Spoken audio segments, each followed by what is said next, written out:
Maranata. E nós vamos com ele? Amém. É muito bom poder estar aqui com esse povo bonito, um povo maravilhoso de Alta Floresta. Ontem, quando fui alugar o carro, falaram assim para mim: olha, você vai para Alta Floresta, no Mato Grosso, em 2 horas você não chega. E não, é aqui em Rondônia. É um rapazinho que veio de outra cidade, outro estado. Ele falou o seguinte: mas tem Alta Floresta aqui também? Eu tem. Eu não conheço direito. Eu só vim aqui uma vez, na casa do pastor Paulo Queiroz ainda, né? Na casa pastoral atrás da igreja ali. E um pequeno grupo de pastores. Mas, gente, é muito fácil de achar. É só seguir reto. Chega ali em Rolim, onde que é? Vai reto. Chega em Santa Luzia, onde que é? Vai reto. E a gente chega aqui. Amém? Gente, meu nome é Marlon Bruno. Sou pastor da Igreja Adventista do Sétimo Dia, em atuação na pastoral estudantil ali no CAGE, no Colégio Adventista de Ji-Paraná. Para a honra e glória de Deus, nós temos hoje a alegria de poder estar atuando com as mentes dos adolescentes e juvenis ali, preparando a nova geração, a geração que vai ver Jesus voltar, amém? Essa é a nossa geração, faz parte. Eu fico muito feliz hoje, porque eu tenho a companhia, né, da minha gata. Vem cá, meu amor, consegue vir? O Derek está dormindo, tá ali? Ah, tá segurando as duas. Só levanta a mão assim para o pessoal localizar no GPS aí. Pois bem, aquela moça lá é a minha esposa, a Kane Goulart. E os 2 pequenos são lindos, parecem com a mãe, né? Estão ali com ela. A Mia, é Mia mesmo, viu? Mia, isso. E o Derek. A Mia nasceu em São Miguel, viu? Elismar e a Mirinha iam direto lá em casa levar a Nicole, né, e o Nicolas para brincar com a Mia. E o Derek nasceu em Ji-Paraná, mas passou os primeiros meses ali também em São Miguel, quando era pastor ali. Gente, é muito bom estar aqui. Recebi o convite do pastor Otônio Vinícius, grande amigo meu, grande em todos os aspectos, perceberam, né? Enorme. Eu perto dele eu pareço... Não posso falar que é o Davi, senão ele vai ser o Golias, né? Ele pega mal, né? Você o amiguinho pequenininho, né? Eu perto dele sou amiguinho pequenininho. Gente, é muito bom nós podermos estar aqui.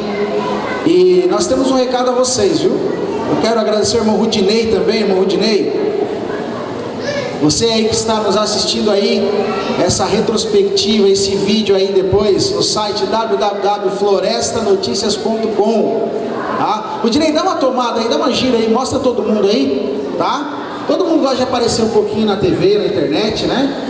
Ó, o Rudinei, ele tá com essa sua máquina aí, sua câmera filmadora, registrando os momentos dessa programação, e você faz parte disso. Dá um tchauzinho aí pro pessoal lá de casa, pode ir lá aí, isso, estica a mão assim, eu vou falar Maranata e você fala, o senhor logo vem, viu? Maranata! Amém, amém. Depois ele vai compartilhar também no Facebook, e a gente vai fazer bombar isso na rede social, porque cristão que é cristão compartilha esperança na internet. Uns canais aí que ficam mostrando gente morta, gente esquartejada, gente explodida, isso não é de Jesus não, viu? Isso é coisa do inimigo, para não falar outra coisa. Gente, essa semana eu estou muito grato, porque nós completamos aí a jornada dos 10 dias de oração. Você trouxe a sua apostila aí? Trouxeram? Pastor, eu não trouxe, deixei em casa, não tem problema. Você sabe que você estudou. Se você estudou, amém. Se você não estudou, misericórdia, tá? Chega em casa e leia. Foi uma bênção ou não foi? Vou perguntar de novo para não passar a vergonha. Foi uma bênção ou não foi? Foi. Amém. Amém. Está sendo. Que foi, irmão? Está sendo. Está sendo. E eu vou dizer uma coisa para o irmão. Qual é o nome do irmão? Genesi. Genesi. Irmão Genesi, foi uma bênção para a família. Está sendo uma bênção para a família. Acabou a bênção. Quer que acabe hoje? Vai continuar, não vai? É por isso que eu estou conversando com vocês hoje um pouquinho sobre reavivados por sua palavra. Nós já temos esse programa na igreja há um bom tempo. Há um bom tempo. Pastor, eu tenho dificuldade de ler a Bíblia. Eu não entendo. Quando a gente não entende uma coisa, a gente tem que ler, reler, até entender. Você sabia disso? Até entender. Acho tão engraçado que tem irmão que pega a bula de remédio e vira médico em 5 minutos. 5 minutos de leitura de bula de remédio, o cara vira médico. Entende de tudo, até para de tomar o remédio. Não, porque aqui tem corticoide. Aqui não posso tomar, eu tenho alergia a isso. Começa ali a discussão até com o médico. Às vezes alguns médicos reclamam comigo. Eu tenho ali na igreja de Nova Brasília alguns irmãos que são médicos. Ontem eu estive num pequeno grupo com o doutor Gilmar, e ele é um pediatra fantástico, e ele falou assim, tem irmão que realmente tem gente que chega ali no consultório e já sabe até que vai tomar, virou médico, lendo bula. E com a internet ainda, pior ainda. Você tem uma coceirinha na orelha, pronto, câncer, vai cair. Não é? Aparece a tal da manhosa, né? Descobri que existe a tal da manhosa. A manhosa não, eu tenho que amputar a perna. E o ser humano, ele começa a imaginar coisas só pelo fato de ter lido a bula. E com a Bíblia eu acho engraçado que é o processo contrário. A pessoa lê, não entende e fala o seguinte: quem tem que saber é quem? É o pastor. Quem tem que saber é o ancião, é o professor de escola sabatina. E não gasta tempo para ler, reler. E detalhe, vou fazer uma perguntinha aqui. Se ler a bula de remédio pode te salvar de algum problema e você leva isso a sério, ler a Bíblia salva alguém aqui de algum problema? Sim ou não? Sim. Se você tomar um remédio errado e morrer, mas morrer salvo, você acorda na ressurreição dos justos, e você acorda para a vida Agora, se você ler a Bíblia errada, ou pior, se deixar de ler a Bíblia, não vem nem marcar encontro comigo na árvore da vida, viu? Você não vai estar lá. Não vai estar lá. Eu amo a palavra de Deus de um jeito tal que às vezes eu me pego lendo e relendo, e às vezes eu prego e reprego a mesma coisa, porque a Bíblia, ela é fantástica. Ela tem uma mensagem fantástica para os nossos dias. Vocês estão vendo aquela palavrinha ali na tela? Vocês conseguem ler? Estão conseguindo enxergar aí? Vou perguntar aqui para aquele irmão bonito de óculos escuros: está conseguindo ler o que está lá, irmão? Se você está vendo com óculos escuros, eu também consigo ver daqui sem óculos, né? Quem está escrito ali? No 3 vocês leem comigo. 1, 2, 3. Não consigo, pastor. 1, 2, 3 e... Itzhak. Quem que é Itzhak? Vocês estão vendo que tem um quadrinho ali, tipo um balãozinho de gibizinho, de revista em quadrinho, não tá? Quem já leu a revista em quadrinho aqui da Mônica? Né? Não pode ler não, lê do mal. Mas do nosso amiguinho, quem já leu? O melhor, né? E geralmente, nos desenhos em quadrinhos, existe uma técnica muito interessante que a gente chama de onomatopeia. E que é isso, pastor? Onomatopeia, eu não estou falando em línguas estranhas, estou falando em língua conhecida, porque está no português. A onomatopeia é um estilo, um uso, é uma ferramenta da linguagem para expressar os sons de maneira escrita. Isso acontece em todas as línguas. Eu botei a bandeirinha ali do Brasil, a bandeirinha de Israel, para você ver que até em Israel, até na Bíblia, tem onomatopeia. A onomatopeia é tão importante nos quadrinhos que a gente vê volta e meia esses balãozinhos assim, né? Quebrou alguma coisa, parece crash. Explodiu, parece boom. Levou um tapa, levou um slap. Levou um soco, levou um pull. Escorregou, ups. E a gente escreve assim. E com o advento dos celulares que nós temos aí, as onomatopeias se tornaram mais presentes ainda no nosso vocabulário. Quer ver? Você vai rir lá no WhatsApp, o que você coloca? RS, alguns são mais expressivos, colocam 250 kkkkkkkk. Outros são mais contidos, só colocam um sorrisinho, mas aquilo ali é uma metalinguagem, então vale. Onomatopeia é tudo isso que a gente está usando para se comunicar nos dias de hoje na rede social. Pastor, mas eu sou contra a rede social. Meu irmão, minha irmã, não tem como ir contra mais. Desde que o ser humano inventou uma rede para ficar deitado nela e conversando com alguém, a rede já virou social. Agora é só eletrônica, só via internet. E era tão bom quando a gente deitava na rede, ficava gastando ali conversa, né, batendo um papo, conversando até tarde. Hoje é o contrário, hoje a gente deita na cama e fica na rede social ali.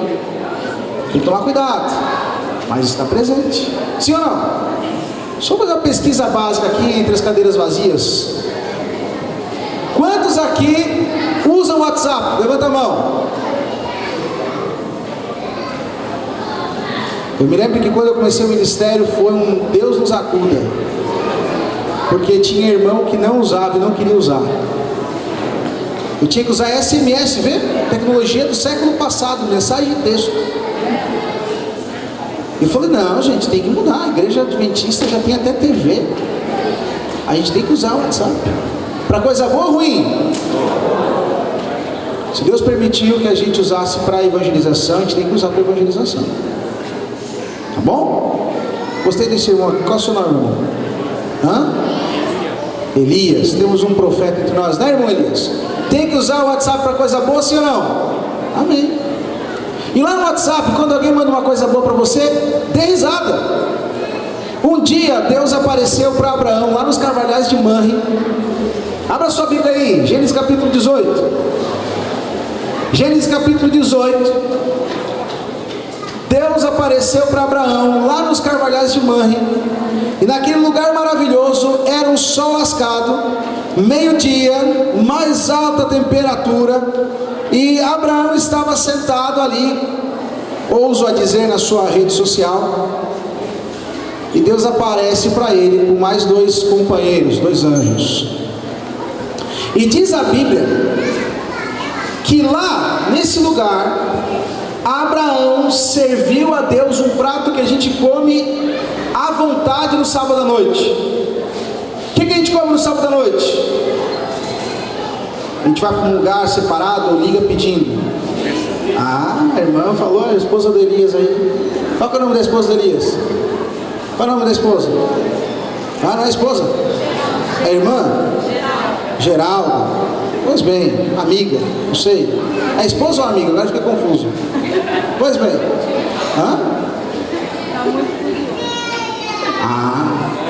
É de Jesus. Se é de Jesus, está podendo, viu? Tá bom? Então olha aqui, ó. Gênesis capítulo 18. Tá? Olha só aqui que Deus comeu. Versículo 6. Abriram aí? Apressou-se, pois, Abraão para a tenda de Sara e disse para a mulher dele: amassa depressa 3 medidas de flor de farinha e faze pão assado ao borralho. Borralho, gente, é forno a lenha. E não sei você, mas eu amo pizza de forno a lenha. Aquele gosto de massa queimada assim, né? Crocante. Ok? Vamos lá? Abraão, por sua vez, correu ao gado, tomou um novilho, deu o ribom e deu ao criado, que se apressou em prepará-lo. Botou carne. Não vou entrar aqui no quesito vegetarianismo, estou lendo a Bíblia, tá bom? A gente já sabe o que a gente precisa para sobreviver e sabe que comer carne não é pecado. Deus comeu, Jesus comeu e a gente está vendo aqui. Agora o ideal é vegetarianismo, combinado? Combinado? Aí no versículo 8 diz assim, ó: tomou também coalhada. Coalhada é queijo, não é? E leite, e o novilho que mandara preparar, e pôs tudo diante deles, e permaneceu de pé junto a eles, debaixo da árvore, e eles o quê? Comeram. Diz a palavra de Deus que isso aconteceu. Abraão tinha ali 99 para 100 anos. Abraão já tinha tido uma conversa com Deus. Deus falou para ele: você vai ter um filho. E Deus falou assim: duvido. Desculpa, Abraão falou: duvido. É engraçado que quando alguém fala duvido pra gente, a gente já fica meio irritado, né? Eu duvido que você faça tal coisa. Existe um modo de duvidar de Deus: é rindo de Deus ou rindo do que Deus fala. E Abraão era tão íntimo de Deus que quando Deus falou: você vai ter um filho, Abraão deu risada. Interessante que aqui também em Gênesis 18, Sara ouviu Deus falando para Abraão: você vai ter um filho. E Sara fez, sabe o quê? Riu. E rir, na onomatopeia hebraica, do jeito de escrever em hebraico, é Yitzhak. Eles, quando vão escrever risada, escrevem isso ali, ó. O nosso kkkk. No nosso hebraico moderno fica ISK. Eles dão a risada assim. Mas no hebraico antigo era o som da risada. É por isso que quando a gente vê o nome de Isaac, o significado do nome dele é o quê? Riso. Riso. Isso é tão importante na Bíblia que a gente vê outros personagens passando por isso. Quer ver, ó? O nome de Jacó significa o quê? Alguém lembra? Enganador? Não. Quando Isaac nasceu, ele veio grudado no irmãozinho dele, Esaú. Quando Jacó, nasceu, ele veio grudado no pezinho de quem? De Esaú. Sabe como significa calcanhar? Como escreve calcanhar em hebraico? Yakev. Olha a pronúncia. Yakev, Yaakov, Jacó. Então toda vez que alguém olhava para o menino gêmeo mais novo, falava: ó, lá vai o calcanhar. E ficou.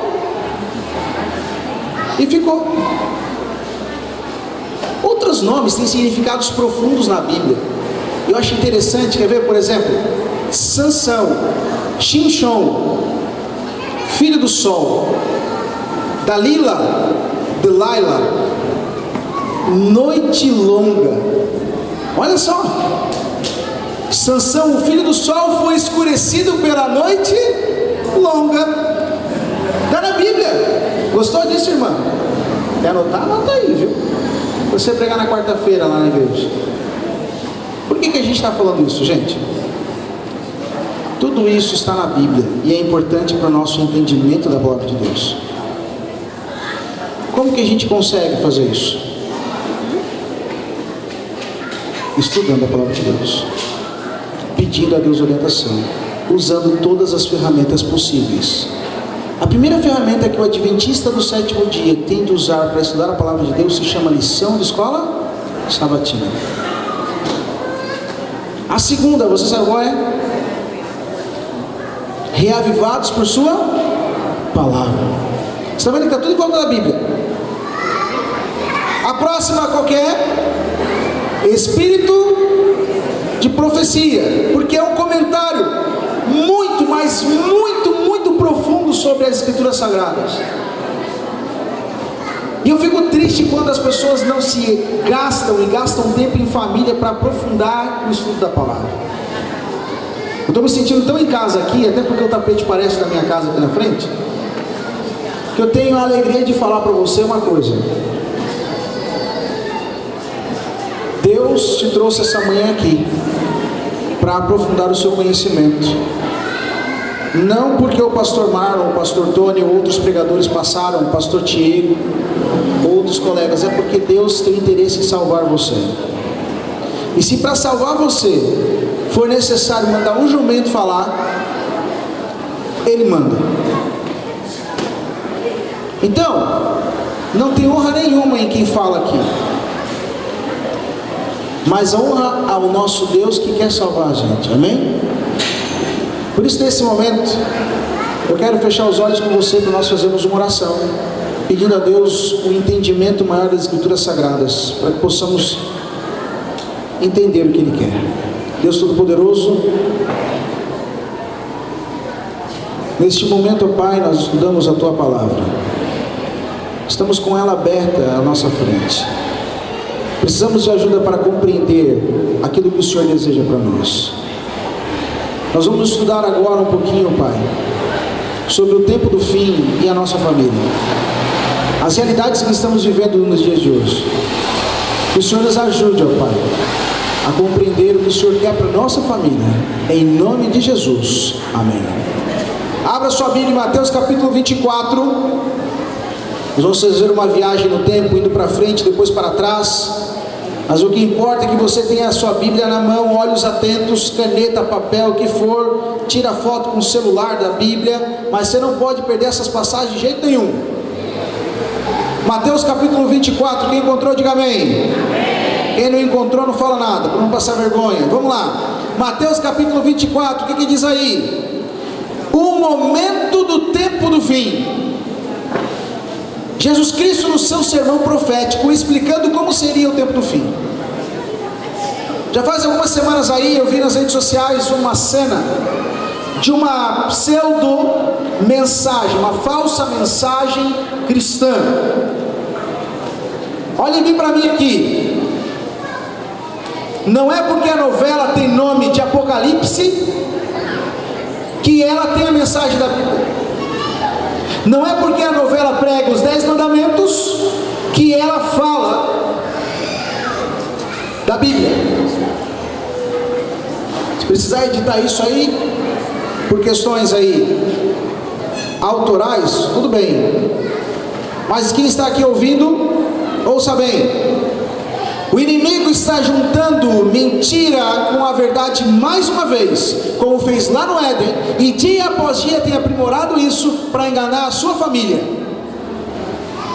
E tem criado um processo chamado gospel, que não é novo, só tem refinado. E quando fala de refinado, já lembro do açúcar refinado, que é um veneno. Do sal refinado, que acaba com a gente. Do trigo refinado, que é um dos maiores vilões hoje da saúde humana. Essa doença espiritual chamada gospel entra nas igrejas através das músicas, se solidifica através de pregações que falam de amor, de relacionamento. Esse pastor é engraçado, fala coisas bonitas, e insere na mente das pessoas que deveriam liderar e explicar as verdades bíblicas. Ele insere as realidades do mal. Não se engane com pastores engraçados. Não se engane com músicas evangélicas, só porque a voz é boa, só porque a melodia é suave. Satanás tem misturado o santo com o profano de maneira sorrateira. E nessa novela que eu estou falando a vocês, surge uma cena. Alguém viu essa cena? Um arrebatamento secreto? Quem viu aqui? Vocês poucos viram? Que bom. Mas essa doença, essa heresia chamada arrebatamento secreto, tem confundido a muitos dos nossos irmãos de outras igrejas, que também merecem o reino dos céus mediante a graça de Cristo Jesus, e estão acreditando que em determinado momento serão levados aos céus, de maneira secreta, contrariando a verdade bíblica. Primeira, de que todo olho verá. Jesus Cristo mesmo deixou bem claro que Ele viria como um relâmpago que se mostra do Oriente e vai até o Ocidente. Segundo erro, de acordo com a teologia do arrebatamento secreto, depois do arrebatamento secreto, a humanidade teria 7 anos para se arrepender e mudar. Aí sim Jesus viria nas nuvens dos céus. Em outras palavras, indiretamente fazendo um outro erro que o próprio Jesus deixou bem claro que não deveríamos levar a sério, marcando o dia da volta de Jesus. Se aconteceu o arrebatamento hoje, daqui a 7 anos Jesus volta. Vocês estão percebendo? E isso tem entrado de tal maneira no nosso meio, e as pessoas não estão percebendo. Há um tempo atrás, uma música de um adventista do 7º dia dizia o seguinte: onde é que foi parar todo esse povo autor da música, não era adventista. E o próprio adventista, cantor, mostrou-se infiel à palavra de Deus pelo seu comportamento. Entendam uma coisa, gente. A palavra de Deus diz o seguinte: pelos seus frutos vocês conhecerão os profetas, aqueles que pregam a palavra de Deus. Malaquias capítulo 3 é direcionada diretamente a um povo que era guiado por profetas e sacerdotes que mentiam e enganavam o povo. Por isso que a expressão vocês roubam os dízimos das ofertas, porque vocês recebem para pregar o evangelho, pregar as boas novas e só pregam mentira. É o que está acontecendo nos dias de hoje, sim ou não? Graças a Deus, em nosso meio não, amém? Mas tomem cuidado, por isso você tem que ter esse negócio aberto aí, esse livro maravilhoso, esse aplicativo no celular, adventista tem que ter, viu? Até dou uma dica para vocês aí: tira o que atrapalha a Bíblia no seu celular, santifica o seu celular. Não é pecado ter WhatsApp, mas é pecado estar naquele grupo que não presta. Tá bom? Deus é bom? Amém? Deus é bom? Oh, maravilha, não precisa nem tirar o paletó. Vamos lá. Mateus capítulo 24, você tem a Bíblia aberta aí, vamos lá então? Olha o problema do arrebatamento secreto. Versículo 35. Passará o céu e a terra. Jesus falando. Porém, as minhas palavras, o quê? Não passarão. Mas a respeito daquele dia e hora, ninguém o quê? Sabe. Nem os anjos dos céus, nem o Filho, e nem não apenas quem? O Pai. Se não apenas o Pai. E ele continua dizendo nesse sermão, Jesus dizendo, versículo 38, 37: pois assim como foi nos dias de Noé, também será a vinda do Filho. Pegaram a ideia aí? Igualzinho foi no tempo do Noé, vai ser nos dias do retorno de Jesus. E como assim?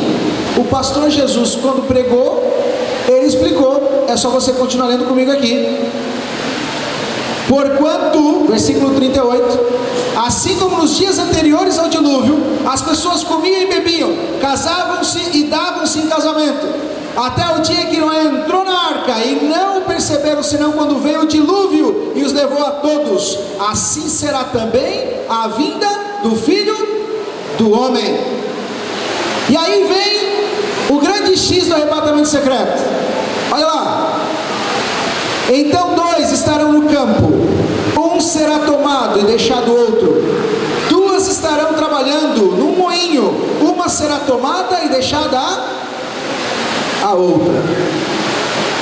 Está chovendo aqui dentro um pouquinho. Enquanto o pessoal se desloca aí, encontrando os lugares bons, fora da goteira, normal, faz parte. Eu quero anunciar aqui o Saveiro. Já acharam? Então eu não vou anunciar o Saveiro. Estava vazando gasolina? Jesus. Ainda bem que choveu, né? Tá bom? Vamos voltar ao texto aqui então. Assim como foi nos dias de Noé. Versículo 40. 2 estarão no campo, um será tomado e outro será deixado.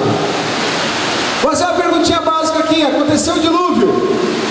Quem foi levado? Quem foi deixado? As pessoas que foram levadas pela morte através das águas. As pessoas que foram deixadas seguras dentro da arca. Então quando alguém falar para você o seguinte: ó, eu quero ser levado secretamente ao céu, você abre os olhos e diga para essa pessoa: olha, quem foi levado aqui no texto bíblico, nos dias de Noé, foi levado para a destruição e não para a salvação. Mas por que as pessoas usam esse texto? Porque é o único texto que fala sobre separação de pessoas através do retorno de Jesus de maneira nítida, onde as pessoas teriam um relacionamento próximo, quase que familiar. E isso cria um pavor tão grande que as pessoas ficam com medo do pai e a mãe subir e ele ficar. Gera na cabeça, ao invés de esperança, gera terror. Enquanto as pessoas deveriam esperar a volta de Jesus visível com alegria no coração, as pessoas têm medo da volta de Jesus, porque afinal de contas ela será secreta e ninguém vai saber, a não ser quando encontrar um grupo de roupa de gente separada do corpo e as pessoas subindo.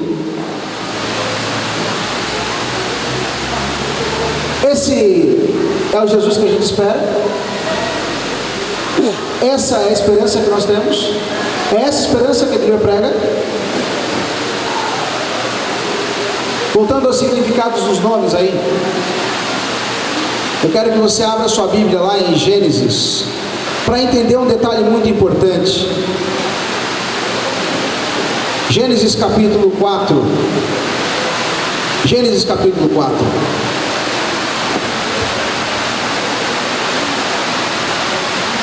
No tempo de Noé, tá certo isso aí? Cravado, foi o que eu pedi, né? Tem mais? Mas ninguém vai almoçar mesmo? Então tá bom, vamos lá. Vou correr aqui, tá, pastor? Fica tranquilo. Ele é grande, a gente tem que cuidar disso, tá bom? Gênesis capítulo 4. Nós encontramos um dos momentos mais importantes, porque começa a relatar a vida dos antediluvianos. Porque a Bíblia fala em Mateus capítulo 24, as palavras de Jesus, dizendo que, assim como foi nos dias de Noé, então eu tenho que olhar para o tempo antes do dilúvio. Eu tenho que olhar para o tempo de Noé, para entender como seria o período da volta de Jesus. Esse é um dos elementos. Obviamente no Novo Testamento existem várias evidências, mas alguns detalhes muito interessantes aparecem nesse texto que a gente vai ler agora aqui. Gênesis capítulo 4, versículo 15, diz que depois de ter matado seu próprio irmão, Caim recebeu uma marca de salvação, uma marca de proteção, uma marca onde as pessoas olhavam para ele e falavam o seguinte: ó, não pode tocar nele não, porque afinal de contas ele é protegido de quem? De Deus. Quando Caim falou para Deus: ó, realmente fui eu que matei, só que se agora eu não lavrar mais a terra e não tirar do solo o alimento, eu vou morrer de fome, e o pior é que eu vou ficar perambulando agora, catando fruta para viver, caçando para viver, e as pessoas vão me ver: ah, vai o primeiro homicida, vamos matar ele. Aí Deus falou: não, bota uma marca para não tocarem nele. E o próprio Deus falou o seguinte, olha, versículo 15: o Senhor, porém, lhe disse: assim qualquer que matar a Caim será vingado quantas vezes? 7 vezes. E pôs o Senhor um sinal em Caim, para que não ferisse de morte quem quer que o encontrasse, porque Deus queria salvar Caim. Deus queria que Caim se convertesse, se arrependesse, mudasse seus caminhos. Só que olha o que o versículo 16 fala: retirou-se Caim da presença do Senhor. Caim não queria se arrepender. Você conhece alguém assim nos dias de hoje, sim ou não? Que recebe a marca da graça de Cristo, que vive hoje para Deus, mas do jeito que bem entende, longe da vontade de Deus? Conhece, sim ou não? Pessoas que parecem religiosas, mas fazem sua própria vontade, se afastando da vontade de Deus, sim ou não? Mas o tempo de Caim, o tempo dos antediluvianos, ele é mais real nos nossos dias do que a gente imagina. Falar em dilúvio, né? Caim, ele sai da sua terra, da presença de Deus, e vai para um lugar chamado Nod. Lá em Nod, ao oriente do Éden, ele leva sua esposa. Um detalhezinho muito importante: pastor, com quem Caim casou? A Bíblia não fala o nome, mas quem escreveu o livro de Gênesis foi um cidadão chamado Moisés. Eu quero conhecer ele pessoalmente. E no contexto de Moisés, quem fazia sacrifício era alguém maduro, possivelmente pai de família. Significa então que Abel e Caim já eram casados quando foram chamados para fazer o quê? O sacrifício. Casaram com irmãs? Adão e Eva eram irmãos, Abraão e Sara também. Outro tempo, outra era. Deus permitia, Deus protegia. Agora olha que interessante, versículo 17: coabitou Caim com sua mulher, ela concebeu e deu à luz a um rapaz chamado Enoque. Não Enoque que vai para o céu, outro Enoque. Nós estamos falando dos filhos de Caim. Caim, o homem que se afastou dos caminhos do Senhor depois de receber a graça. Depois de receber a graça, ele se afastou dos caminhos de Deus. Caim edificou uma cidade, e nessa cidade ele colocou o nome de Enoque, o nome de seu filho. Caim foi o primeiro grande construtor que a Bíblia apresenta. Construiu uma cidade inteira. Às vezes a gente encontra os irmãos que encontram assim: eu construí esse prédio aqui, construí essa escola, esse murozinho. Meu sogro mesmo, toda vez que eu passo na frente de uma fábrica lá em Santa Catarina, ele fala: essa fundição aqui, todo muro foi eu que fiz. Orgulho, felicidade de ter construído algo. Caim é apresentado como o primeiro construtor. Alguém é construtor aqui? Alguém é construtor civil? Levanta a mão, quero ver. Alguém sabe construir, levantar tijolo? Levanta a mão, não tem vergonha não. É pecado, irmão, empilhar tijolo? É pecado colocar argamassa? Assentar piso é pecado? Jogar telha para cima e acertar a cabeça de alguém é pecado? Se for de propósito, é pecado. Construir é pecado? Sim ou não? Não. Construir longe dos caminhos do Senhor é? Construir contra a vontade de Deus é? Não vou nem falar da Torre de Babel. Mas tudo bem. Esse Enoque aí foi tendo filho e filho, e de repente aparece um neto dele chamado Lameque. E Lameque, a Bíblia fala que esse homem, ele era funkeiro. Ele não queria uma mulher só, ele queria duas. E pelo contexto parece que ele queria até mais, mas só tinha Adá e Zilá e ele ficou com as duas. Parece os dias de hoje, sim ou não? Olha aqui para mim, o primeiro bígamo da história. Parece os dias de hoje, sim ou não? Gente, eu fico abismado quando um cidadão se diz pai de vários filhos, com várias mulheres, e faz a molecada dançar do jeito que ele quer. E o pai fala do jeito que o diabo gosta. Vocês estão entendendo? Vamos piorar um pouquinho a situação aqui. Essa Adá e Zilá, olha aqui para mim, casaram com Lameque. É pecado casar, gente? É pecado ter filho, gente? Mas longe dos caminhos do Senhor é. Inclusive Ellen White fala que aqueles que estão vivendo desordenadamente, tendo filhos só, e não podendo cuidar deles, estão engrossando as fileiras de Satanás. Forte isso, né? E essas duas tiveram filhos com Lameque. O nome de um, Jabal, criador de gado. Tem criador de gado aqui? Alguém tem uma vaca em casa? Quem tem vaca aqui? É pecado ter vaca? Mas longe dos caminhos do Senhor é ou não é? Tocar música, flauta, é pecado? Tocar harpa é pecado? Longe dos caminhos do Senhor é. Ser metalúrgico, companheiro, é pecado? Não é. Tubal-Caim foi o primeiro ser humano que pegou o pó da terra e fez virar metal. Ser metalúrgico longe dos caminhos do Senhor, além de dar cadeia,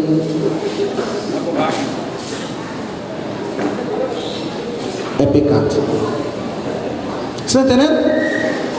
Vamos continuar um pouquinho aqui.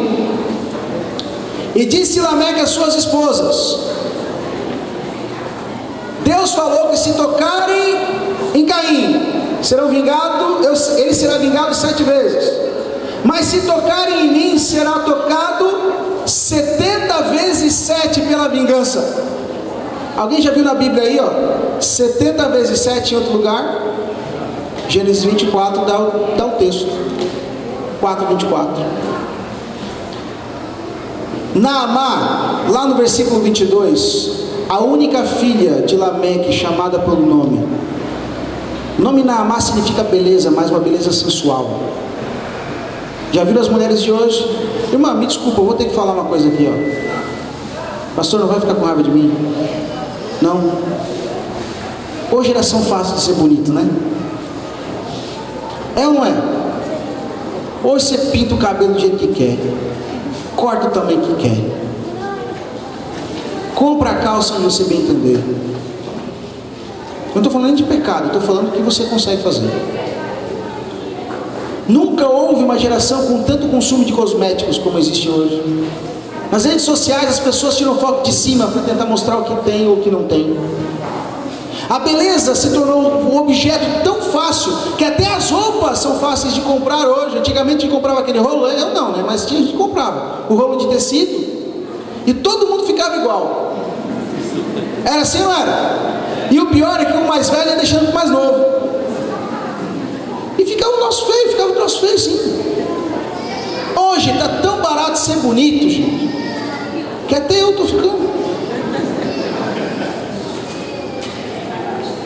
Nos tempos dos antediluvianos, as mulheres eram tão lindas que os filhos dos homens olharam para as filhas de Deus, e as filhas de Deus olharam para os filhos dos homens, e vice-versa, e assim foram, trocando olhares, e as pessoas começaram a se relacionar.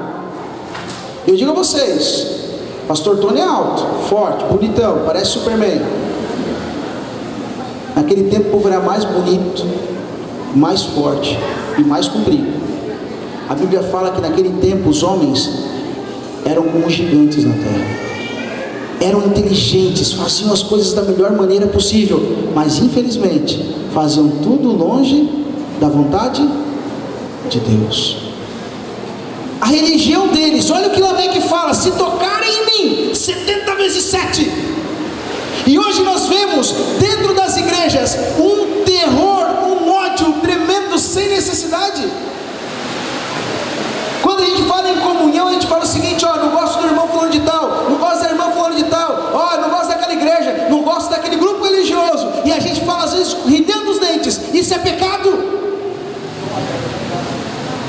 Eu fico triste quando o irmão me procura e fala o seguinte: pastor, tem que visitar lá o meu familiar, porque ele ainda não conhece a verdade. Você tem que ir lá convencer ele, porque ele não merece a graça de Deus, porque está pisando a lei. Gente desvirtuada que não entendeu que Deus amava Caim, queria salvar Caim, independente dele ter jogado a graça fora. Esse amor religioso que desvirtua as pessoas do caminho da palavra de Deus, um zelo sem sentido, Hoje nós vivemos um mundo onde até a religião está se afastando de Deus, porque o homem assim quer, mas Deus não quer isso. E diz a palavra de Deus, versículo 25, olha só: tornou Adão a coabitar com sua mulher, e ela deu à luz um filho, a quem pôs o nome de Sete, porque disse ela: Deus me concedeu outro descendente em lugar de Abel, que Caim matou. Se você continuar lendo o texto, Sete vai ter um filho chamado Enos.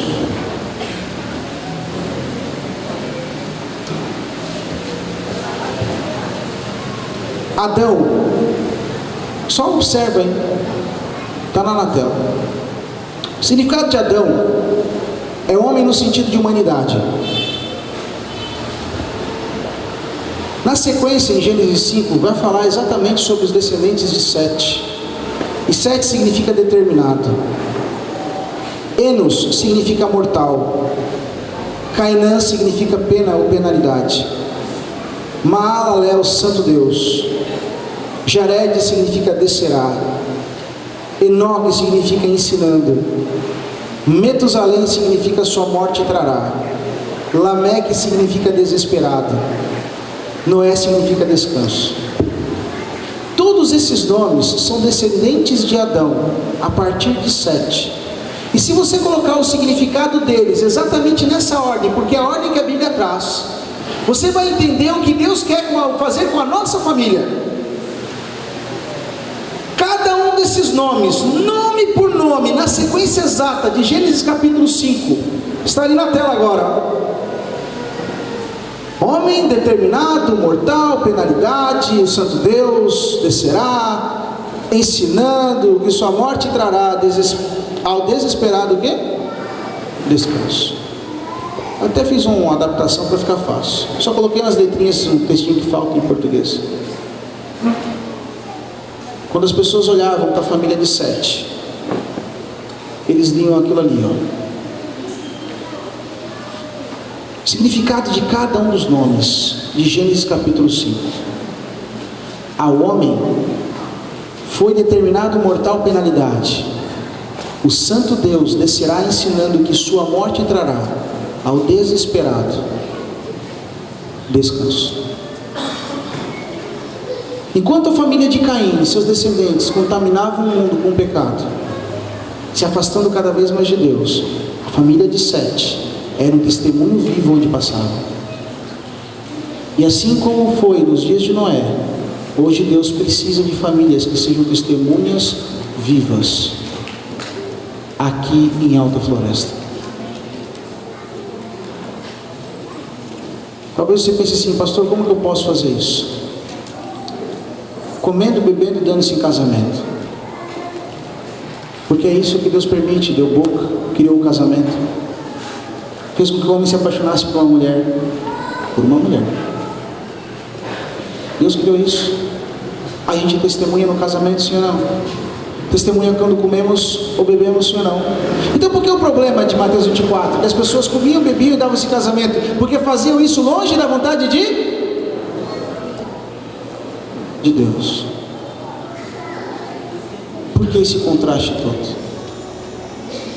Deus quer salvar a Alta Floresta inteira. Deus quer salvar Rondônia inteira. Deus quer salvar o mundo todo. Porque Deus ama o mundo de tal maneira para salvar o mundo inteiro.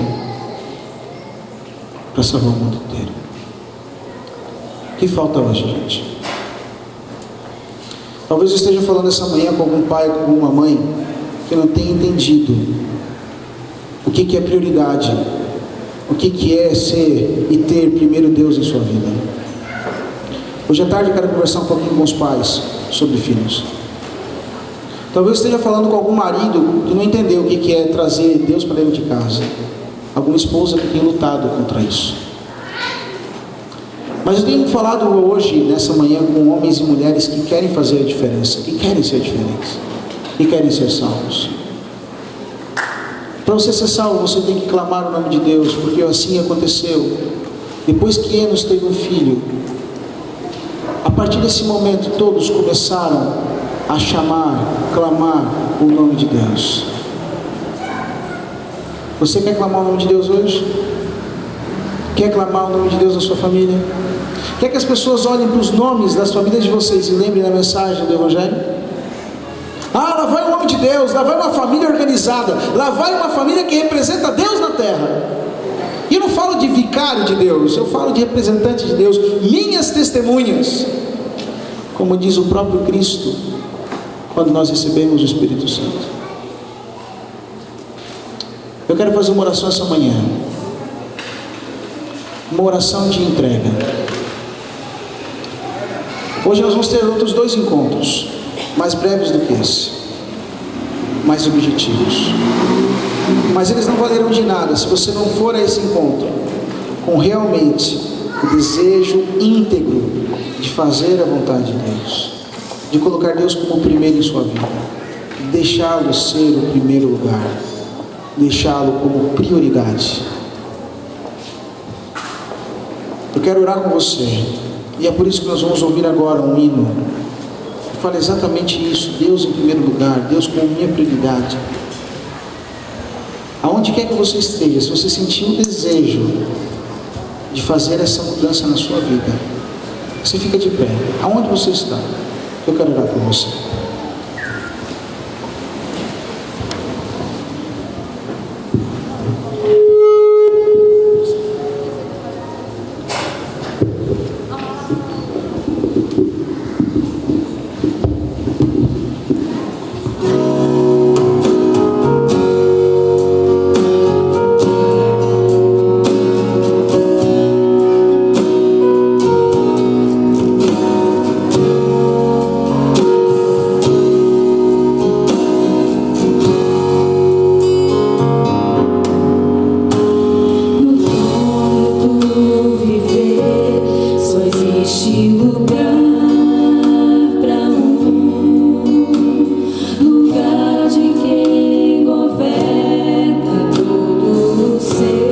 chamar você aqui à frente. Eu quero orar por você. Pode vir aqui. No trono do Você que quer realmente só pode haver chegar mais perto do trono de Senhor. Se forem dois, Dizer, Deus, um será o trono é o trono da minha vida. rejeitado. Vou descer aqui para orar com você bem de pertinho, viu? Vem, decide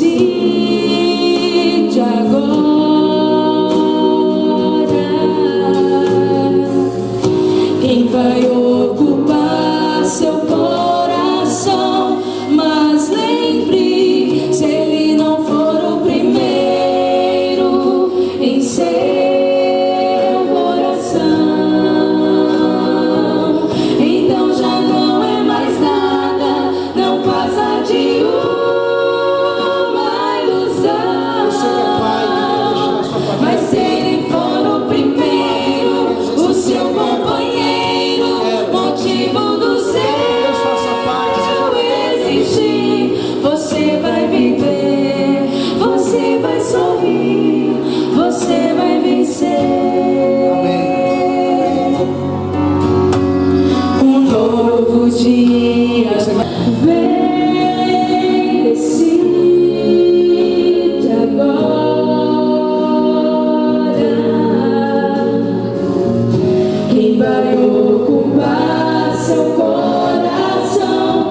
Mas lembre, se ele não for o primeiro em seu coração, for o primeiro, o seu companheiro, motivo do seu existir, você vai viver, você vai sorrir, você vai vencer.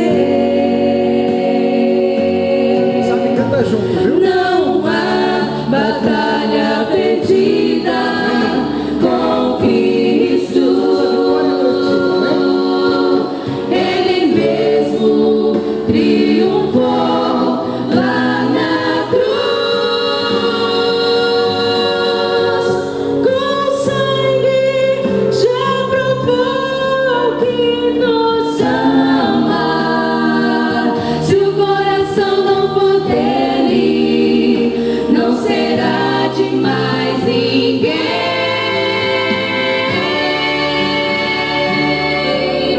Se ele não for o primeiro em seu coração, entregue sua vida a Jesus. Então já não é mais nada, não passa de uma ilusão.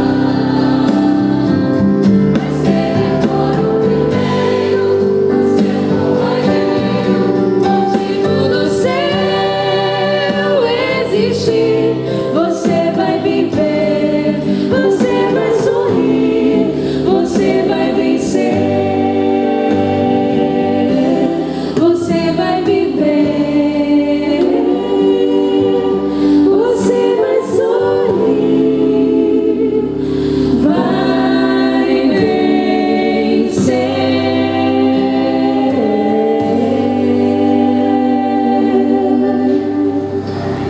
Você tem aqui na frente comigo, quase todos. Mas eu escolhi aqui, o Espírito Santo me fez ir até essas 3 pessoas, o pastor Tony. 3 pessoas que amam a Deus. Estou aqui com a Marli e o Felipe, com a mãe e filho. Meu Deus, Felipe, você está chorando por quê? Porque eu estou feliz, porque minha família está aqui. Minha mamãe dele está aqui comigo. Sabe o que é o céu? A gente chega lá e encontra a nossa família, as pessoas que a gente ama. Do outro lado aqui, essa linda, a Berenice. Fico imaginando, Berenice, a felicidade do Felipe quando ele chegar no céu e ver a Marli, a mamãe assim, falar: mamãe, que bom que você veio. Porque o céu é um lugar de famílias que representam a Deus aqui, porque são famílias de Deus. E a Berenice, ela falou assim: pastor, eu quero que o senhor ore. Eu perguntei se eu podia falar, né, Berenice? Ela disse: pode. A Berenice, ela tem um desejo de casar de novo. Não é bom que o homem esteja só. Ela se sente sozinha. E Deus Ele pode dar um marido para a senhora, se for da vontade dele. Amém. Vamos orar. Ela quer ter uma família, quer ter alguém junto. Vamos orar pelo Felipe, pela Marli, por cada coraçãozinho aqui. Nós somos feitos para viver em família. É por isso que nossas famílias colocam Deus em primeiro lugar. Deus Todo-Poderoso, muito obrigado, Pai, porque o Senhor chamou essas famílias que estão aqui representadas para representar a família de Deus aqui em Alta Floresta. É bem verdade que o Senhor gostaria de dizer que a Alta Floresta inteira é sua família, mas existem pessoas ainda que não querem ser a família de Deus. Por isso, ó Pai, que eu te peço, por favor, que o Senhor olhe com carinho por cada coração aqui. Olhe pela Berenice, o sonho que ela tem, o sonho de ter alguém pertinho dela. Olhe pelo Felipe, pela Marli, os sonhos e desejos desse jovem, dessa mãe. Mas, Pai, eu oro por todas essas pessoas que querem morar no céu contigo. Amém. E querem ter primeiro Deus, não só aqui, mas por toda a eternidade. Amém. Pai, eu te peço, por favor, não por palavras minhas, mas pela certeza que temos tudo aquilo que pedimos em oração. Porque acreditamos que tudo aquilo que é do teu agrado, Pai, também é concedido. Salva nossas famílias, Pai. Amém. Salva nossas famílias. É o que te peço. Em nome de Jesus. Amém.